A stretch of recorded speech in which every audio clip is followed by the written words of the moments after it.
The July 30th, 2020 indictment of Team Householder made clear that Jeff Longstreth was the principal behind Generation Now, the crooked bribe dark money machine funded by First Energy. Jeff Longstreth was also the head of the House Republican Campaign Committee, as you will hear in testimony under oath from Rob Secaur, the then executive director. Listen to what Mr. Secaur says, and then stay tuned and see two ads that were filmed in parallel, one a dark money ad and one a candidate ad.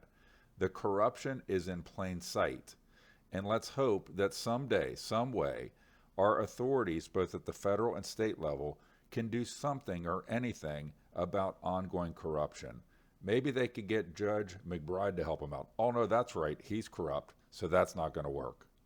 So who's that? Who are the individuals that are the HRCC that will be responsible for that? At the time, for the speaker's team, that would have been, we worked with Jeff Longstreth, Megan Fitzmartin, Tommy Rawls. So the HRCC was Jeff Longstreth. People within, principals within the HRCC were, I want to get this down right, Tommy Rawls. Tommy Rawls, or Rawls. Rawls, yeah. Can I interject just one thing? The HRCC stands for? The House Republican Campaign Committee, I believe, at the time. It's changed a couple of times. So It has. Off on the last the two time seasons. it was that. That was my understanding, yes. You said Tommy Rawls, Jeff Longstreth. Was there another name you said? Megan Fitzmartin. Megan Fitzmartin. So you're saying those individuals, to your knowledge, work for the HRCC? Correct. What was the relationship between JPL and Associates and the Ohio Republican Party during this period of the 2020 primary? I worked with them in their function as part of the speaker's team in HRCC. And what would you say was the difference between, or how would you explain the difference between the HRCC, JPL and Associates, and Constant Contact in your mind? Well, so I can't really speak to any of those organizations, but it was our understanding that those folks were in charge of the HRCC. Okay. Work done for candidates that's being compensated. That, and I don't know if any words you use, but that's supposed to be reported by the candidates as an in-kind contribution. Well, it wouldn't be from us because we were in-kinding it to the HRCC. I'm sorry, I didn't hear that. Well, it wouldn't be from us. It would be because we in-kinded those services to the HRCC. Sure.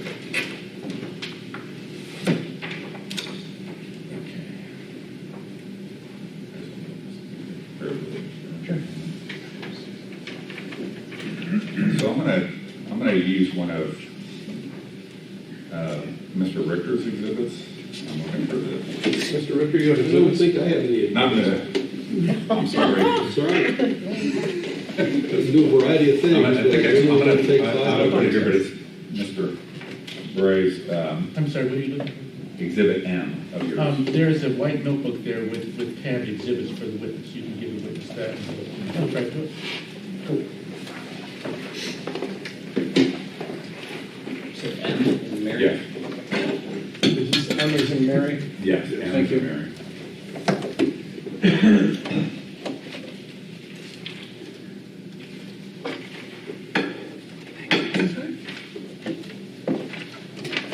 Probably not the computer.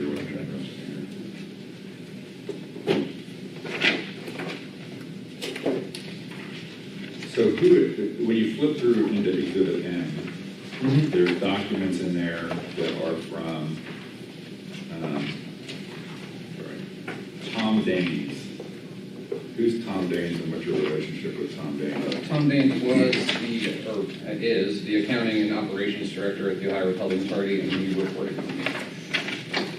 Okay, and then these pages that are like little letters back here, those are Tom Daines reporting to people what they should be. Well, not as familiar with this, but it's Tom. Yes. So when we, when we make any kind of contribution to a candidate, we send them the letters like you can see in the exhibit.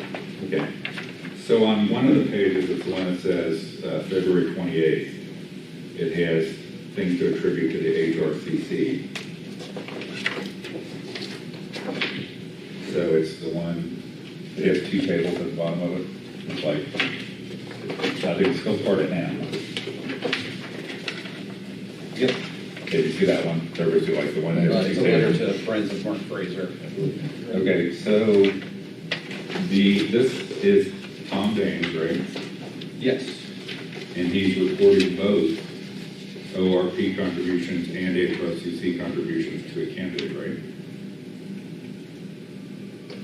It appears so, yes. So do you want to help me understand better how the Republic ORP was involved in reporting HRCC expenses to in-kind contribution expenses to candidates? Because it looks here like it did.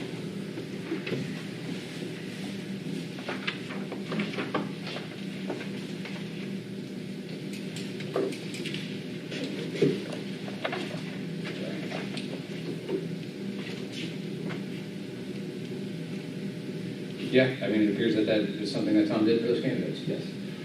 So as executive director, you were just unaware that the Ohio Republican Party was also informing candidates of in-kind contributions from the HRCC? That is what I'm saying, yes. To the best of your knowledge, Tom Danes would have received that information from the HRCC? Just based on the exhibits you're showing me, it looks like he worked with them, yes, to provide that to the candidates.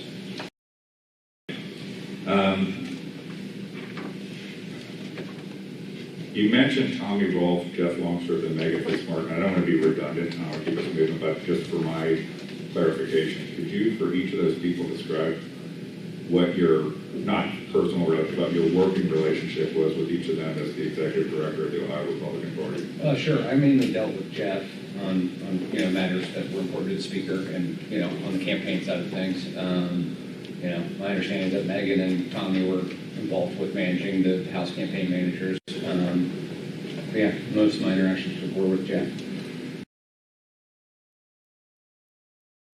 A small business owner, a strong conservative, a family man. Alan Freeman will bring these same conservative values to the Ohio House, building business and a better Ohio for all our families. Alan Freeman for State Representative. When you're Nick Owens, the truth hurts. Owens claims he's pro-life, but he's not endorsed by Ohio Right to Life PAC. Owens claims he's pro-Second Amendment, but failed to earn the highest rating from Buckeye Firearms Association PAC. The truth is, we can't trust Nick Owens. Alan Freeman's endorsed by Ohio Right to Life PAC, and A-rated by the NRA and Buckeye Firearms Association PAC. Vote conservative. Vote Alan Freeman. Growth and Opportunity PAC is responsible for the content of this advertising.